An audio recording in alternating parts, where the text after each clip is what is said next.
The week ended slow for UAE markets as investors delayed buying shares amidst the lack of any significant news. Second quarter earnings reports of some companies have helped push some stocks up, but done little to trigger major market movement. Dubai's benchmark climbed 0.1% to end at 1,527 points, helped by Emaar Properties, the largest stock on the index. Investors await second quarter results from the UAE's biggest developer by market value.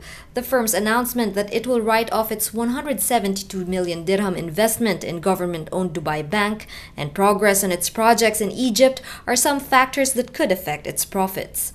Abu Dhabi banks gained, pushing the index up by 0.4% to 2,698 points. Next week, investors are expected to react to more second quarter earnings results.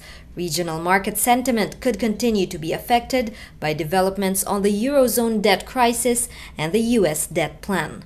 Zina Zalamea, Arroya.com, Dubai.